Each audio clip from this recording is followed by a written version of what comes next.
On our journey together, I've stressed the axial conception of reality so much because there have been so many who've claimed that for roughly 2,500 years, we've lived with this understanding that though we are in this world, we do not belong fully to this world. That at least in a metaphorical sense, we're not of this world. And some, of course, have taken that as a literal notion, that we're not of this world, that we belong elsewhere. And some have seen it as a metaphor that suggests that there must be a different way of looking at this world, that there must be a different dimension to this world other than an ordinary one. It turns out that philosophers, and Hegel has been our kind of prime example, the influential one, has said, well, we're in this world, we're not exactly of it, but our rational understanding of the life of the spirit, of our spirits, can allow us to transcend, and through reason, well, we can at least in a metaphorical sense appreciate and embrace a kind of, at least again, metaphorical elsewhere. And ever since the Enlightenment period of the 18th century, it's been the strong, strong suggestion through philosophy that we must rely on reason, and that reason is fundamentally directed to the world in which we find ourselves, and that the fundamental course and development of reason is to a better understanding of this world. In our last two lectures, we talked a bit about Kierkegaard, a very strange and unusual thinker, and some have said, well, he's a last gasp reaction, a last gasp reaction trying somehow to bring back to life, in a quite literal sense, the notion that there is another world, that that's the place of our true belonging, and that there's a way to get there. And if you'll remember, when we looked at Kierkegaard, what we saw was this strange claim that, yes, we will use our reason. Actually, in Kierkegaard's case, it was often to attack previous and contemporary philosophers. But Kierkegaard also thought that we would use our reason to its full, and only then would we truly know that our reason is not enough. And only then could we have a life of faith.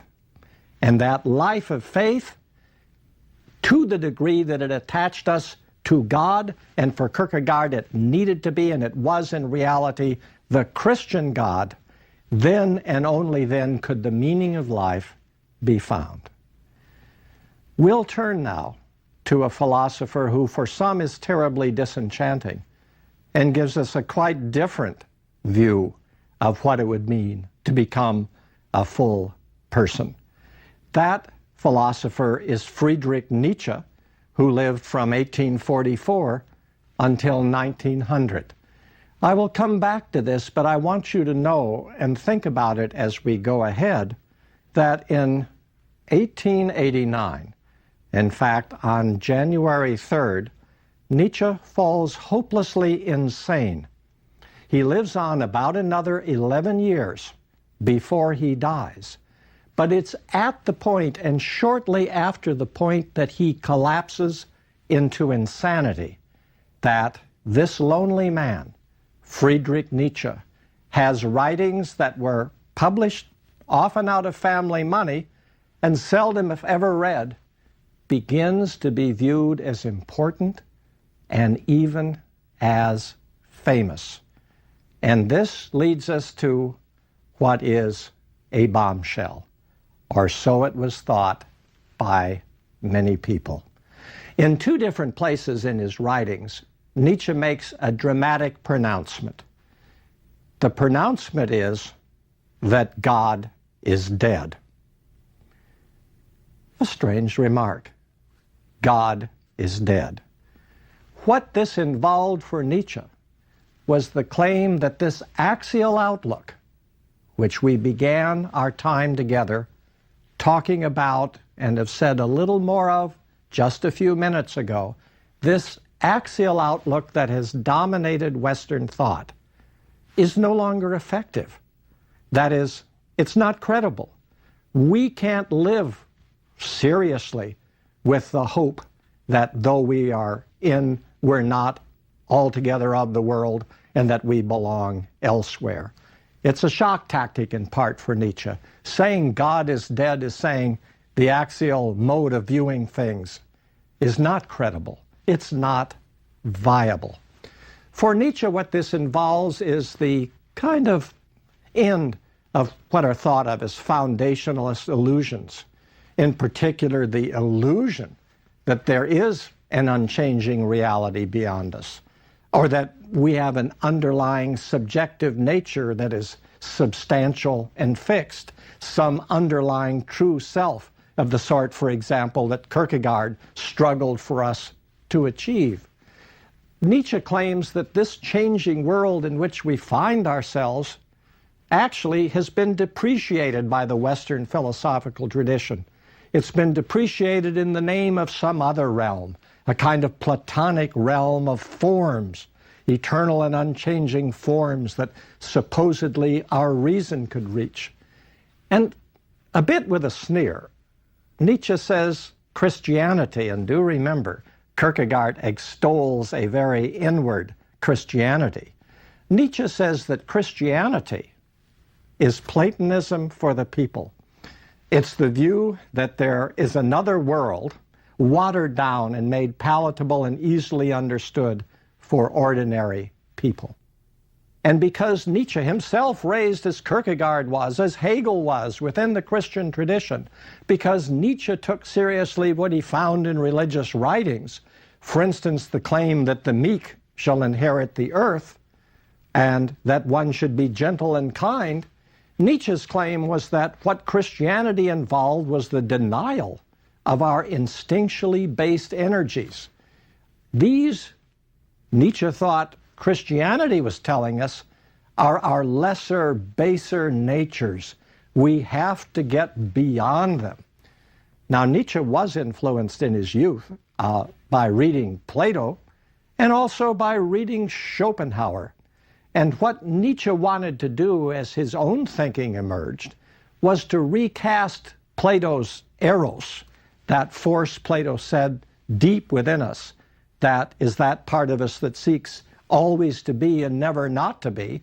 And Nietzsche wanted to recast Schopenhauer's notion of the will. Oh my.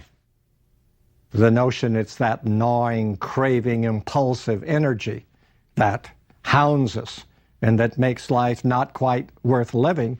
Nietzsche wants to take those notions, which previous philosophers had said different things about, and what Nietzsche wanted to do was affirm the underlying energy that the notion of eros in Plato, the notion in Schopenhauer of will captured. Nietzsche didn't want to escape this. Nietzsche didn't want to use our energy to get to some other world. If God's dead, for Nietzsche there is no other world. Nietzsche wanted to find a way to affirm, to say yes to this underlying energy. And the phrase he uses to say what this energy is the will to power.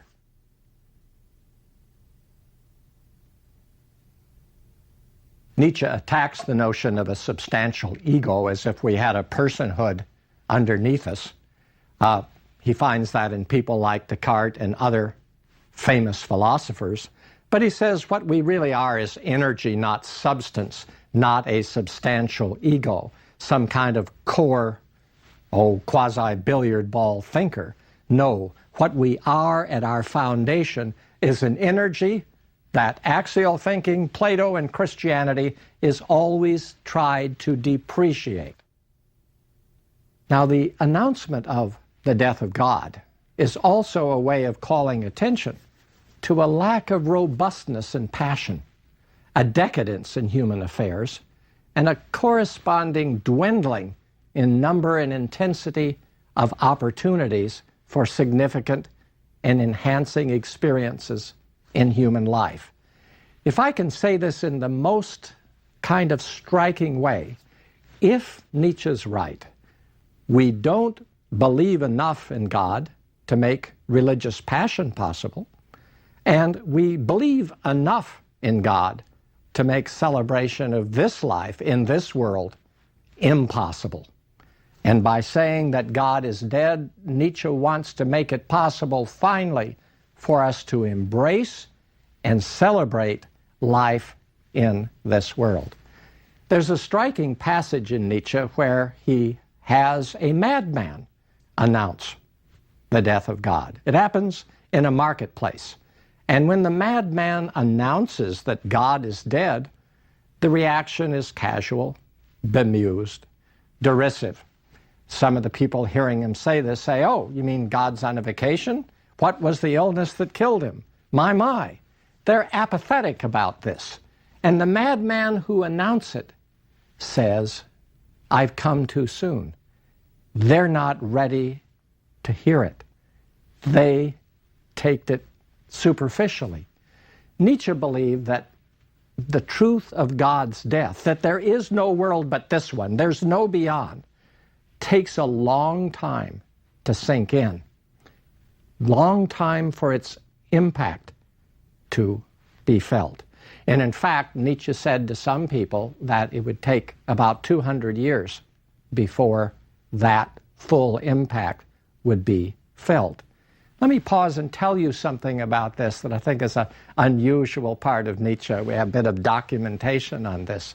I want you to consider a man living in the 1870s and 80s. This is before he becomes insane. He goes from boarding house to boarding house in northern Italy, and he's mostly a kind of reclusive person.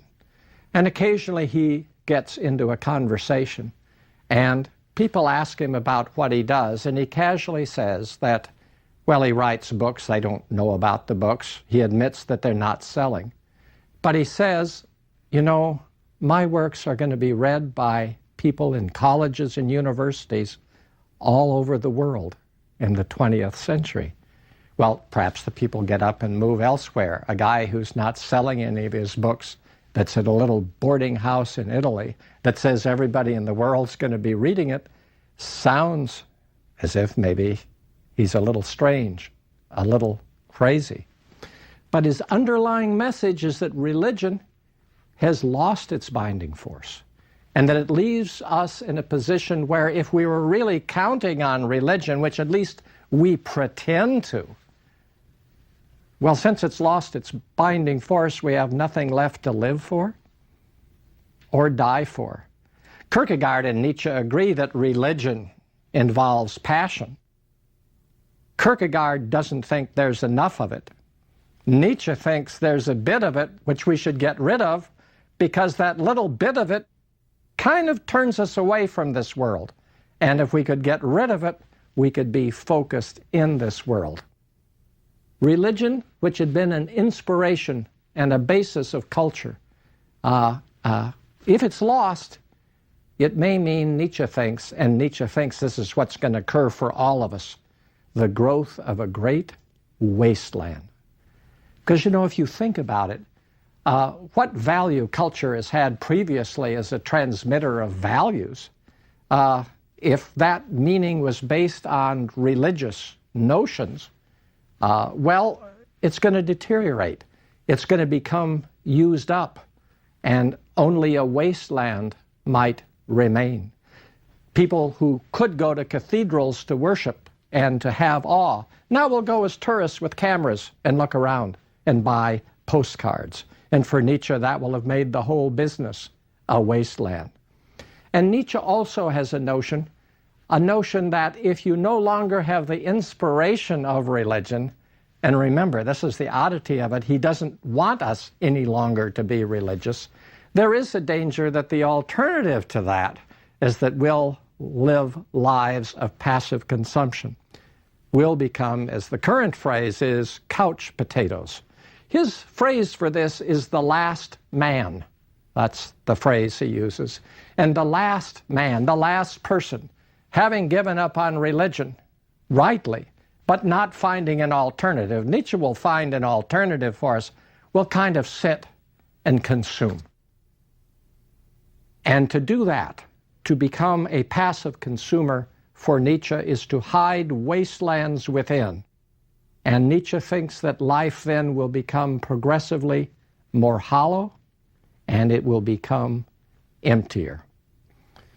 Nietzsche captures the decadence of this situation through diverse and often unusual references.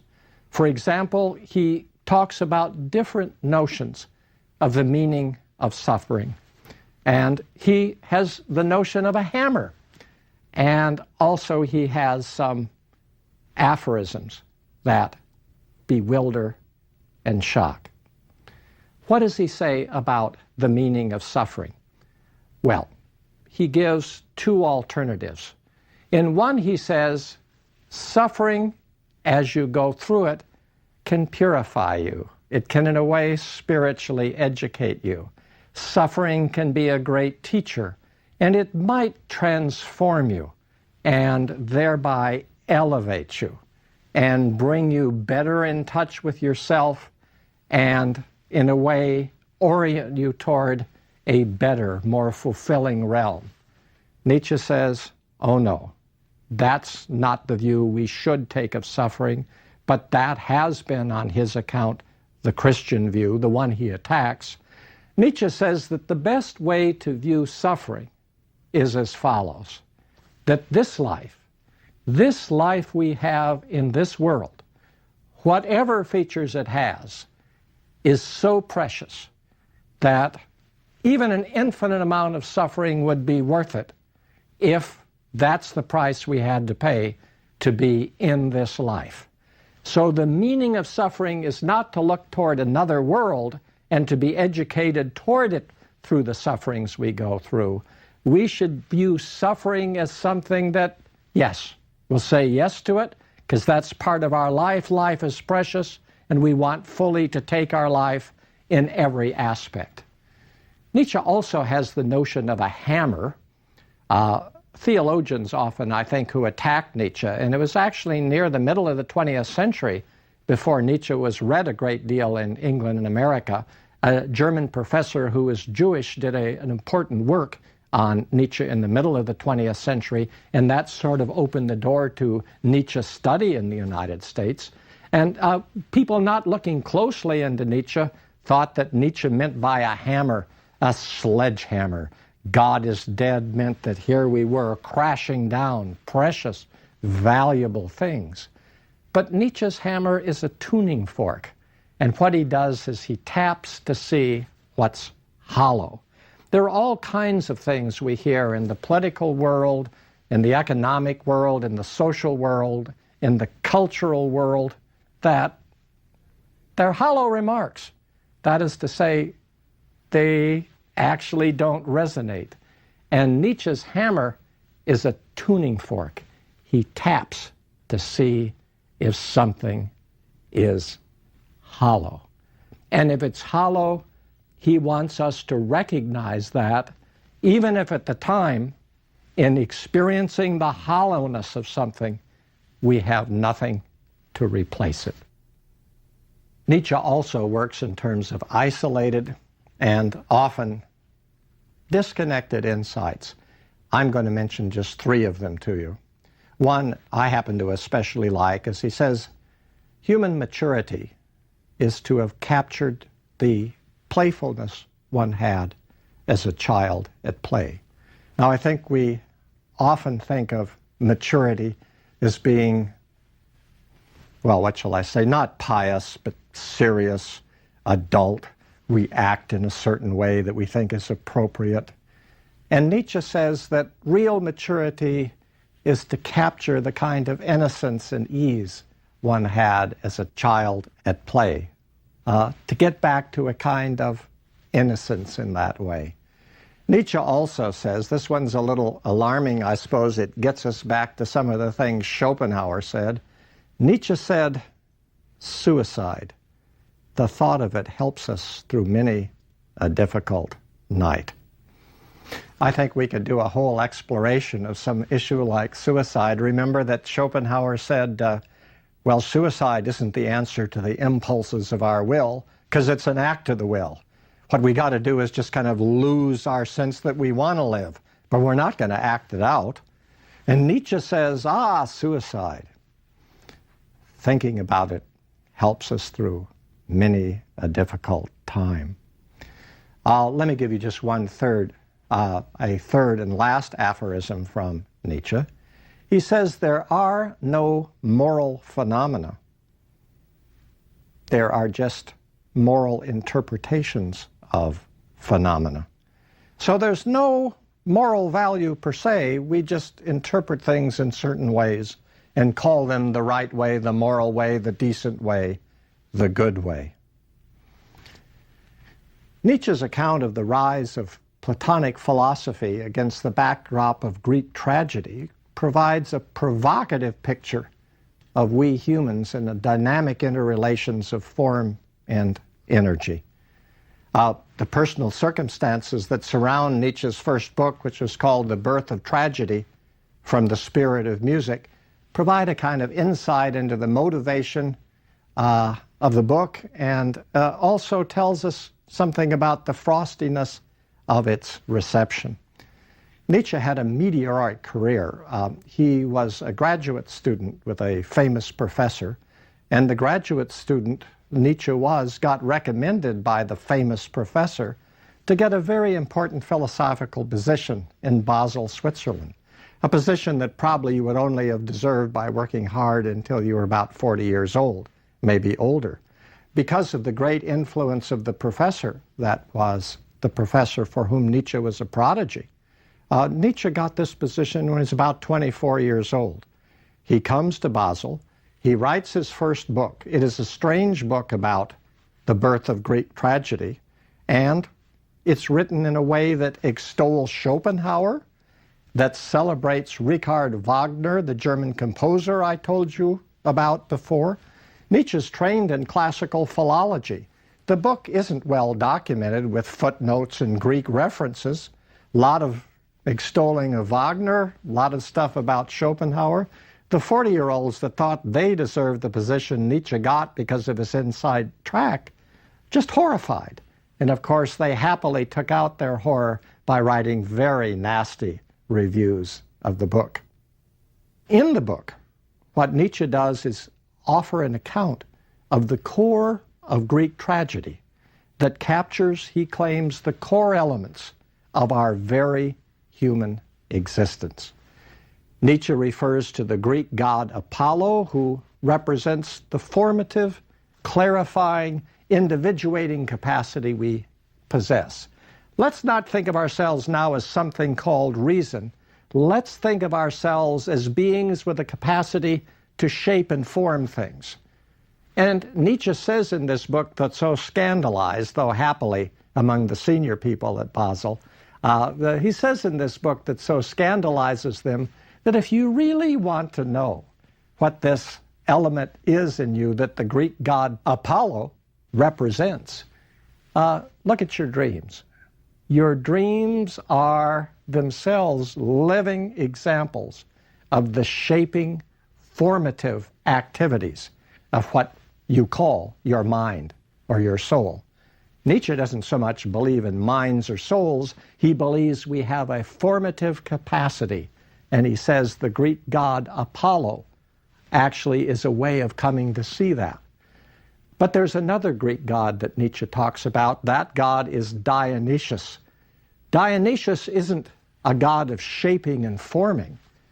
Dionysius represents primal, boundary-breaking, and potentially destructive energy that pulses through us at all times. Sounds a little bit like Schopenhauer's notion of the will that we talked about a little while ago. But for Nietzsche, this Dionysian element in us is something to be encouraged, celebrated. It is something that may obliterate shaping, clarifying aspects that Apollo represents, but nonetheless, that energy is vital to what we are. Now, if it seemed odd to say there's a Greek god Apollo, and it explains Greek tragedy to talk about Apollo, and we could use dreams as a way of understanding it. Nietzsche's even stranger about Dionysus. He says, okay, yes, Greek god Dionysus and Apollo together would help us understand Greek tragedy, but let me give you a way of understanding it better. You understand it better through intoxication. He says this in his book. If you really want to understand the Dionysian in us, well, it didn't say get drunk, but he says intoxication is the avenue through which you come to experience this primal force. A creative interaction of these two principles acting within us, the Apollonian, the Dionysian, makes possible, Nietzsche thinks, a continuing affirmation of life. And if they're worked together, they are dynamic. But when Apollo and Dionysus, a forming principle and our energy, work in such a way to lock things in a certain manner, then that suffocates us. And Nietzsche, in fact, thinks that the history of Platonism and Christianity and otherworldliness that he felt they, working together, brought about was a certain way of locking in a certain way that Apollo and Dionysus, form and energy, could work themselves out. And when Nietzsche says God is dead, what he wants us to think is that let's unlock that particular way of capturing energy and giving it a form. Let's burst through the old form of Platonic otherworldliness. Let's burst through the old form. Remember, Christianity is Platonism for the people. Let's break through the old form of a watered-down Platonism and Christianity. Let's find a way to recapture. Let's find a way to get this energy reaffirmed. In The Birth of Tragedy, there is a bad guy at Socrates. And Socrates turns out to be somebody who is caught up in a conceptual quest, someone that's up to definitions and rational, articulate kind of accounts and explorations. And Nietzsche thinks that that's not so good because that promotes detachment and that negates what would otherwise be the celebration of life. So what we have in Nietzsche is the claim that the moral motivations that drive people are actually expressions of a wellspring of activity that's neither moral nor immoral, a will to power that's been frozen in by the axial age for a couple of thousand years. And Nietzsche's philosophical guidance along the way of life involves the unmasking of the origins of those principles we've come to hold as high and noble. Nietzsche thinks that the things we hold high and noble actually arose and accidental, maybe even base, and what only could be viewed as intensely self-serving ways and circumstances. And Nietzsche claims that our most prevalent ways of valuing our lives in the world have often, for most of us, risen out of resentment toward the strong and the most fortunate. So we say things like, well, what really matters, the real world, where the meaning of life is elsewhere. So you strong people who have the instruments of power, have the resources, who control this world, well, you may have a good time until you die. But after you die, we, the oppressed, we, the ones that matter, really will be seen to matter. Remember, Nietzsche says that there is no moral truth, just different forwardings of human drives and underlying human energies. And Nietzsche thinks that, in fact, this is going to be a very difficult thing for us to absorb. But he thinks the true philosophers of the future, and in one way he hopes all of us will be that sort of person, are going to be creative. But how can this happen? We've seen Nietzsche's diagnosis. How are creative philosophers of the future to come into being? God then is dead. Can we absorb that if Nietzsche is right? But on the other side of that, what can, should, must, will we be able to do? To consider those things will be part of our next journey together.